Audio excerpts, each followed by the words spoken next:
Big Boss Malayalam season 6-ൻ്റെ live അപ്ഡേറ്റിലേക്ക് പോകാം.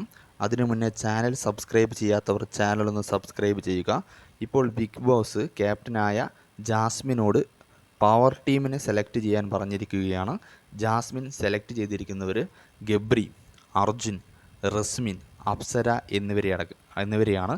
കൂടാതെ അതിൻ്റെ അകത്ത് ജാസ്മിനും. അങ്ങനെ 5 പേരാണ് ഈ പ്രാവശ്യത്തെ പവർ ടീമിൽ ഉള്ളത്. 3 പേരെ മാക്സിമം സെലക്ട് ചെയ്താൽ മതി. പക്ഷേ ജാസ്മിൻ തൻ്റെ ഫേവറേറ്റുകളെയും കൂടാതെ അപ്സരയെയും അതിലേക്ക് സെലക്ട് ചെയ്തിട്ടുണ്ട്. അപ്സരയെ സെലക്ട് ചെയ്തതിൻ്റെ മെയിൻ കാരണം എന്താ വെച്ചാൽ അവരുടെ ടീമിലുള്ളവർക്കെതിരെയും നിയമങ്ങൾ എടുക്കേണ്ടി വരുമ്പോൾ അതിന് വേണ്ടിയിട്ടാണ് ഇപ്പോൾ അപ്സരയെ സെലക്ട് ചെയ്തിരിക്കുന്നത്. അതായത് അപ്സര പറഞ്ഞാൽ അവർ കേൾക്കും, അല്ലെങ്കിൽ അവർക്ക് സംസാരിക്കാതിരിക്കാൻ വേണ്ടിയിട്ടാണ്, എതിരെ സംസാരിക്കാതിരിക്കാൻ വേണ്ടിയാണ് അപ്സരയെ സെലക്ട് ചെയ്തത്. അല്ലാതെ ജാസ്മിനും അപ്സരയും തമ്മിൽ വലിയ ബന്ധങ്ങളൊന്നും ആ വീട്ടിലില്ല. ഗബ്രി പിന്നെ ജാസ്മിൻ്റെ കൂടെയാണ്. അർജുനായിട്ട് അവർക്കൊരു വിശ്വാസതമുണ്ട്. അതുപോലെ തന്നെ റസ്മി പിന്നെ എന്ത് പറഞ്ഞാലും കൂടെ നിൽക്കുന്ന ഒരാളാണ്. അതുകൊണ്ട് റസ്മിനെയും സെലക്ട് ചെയ്തു. അപ്സരയെ മാത്രം പുറത്തുനിന്നെടുത്തത് മറ്റേ ടീമിലെ ആളുകളെ കൂടെ നിർത്താൻ വേണ്ടിയിട്ടാണ്. അങ്ങനെ 5 പേരാണ് ഈ പ്രാവശ്യത്തെ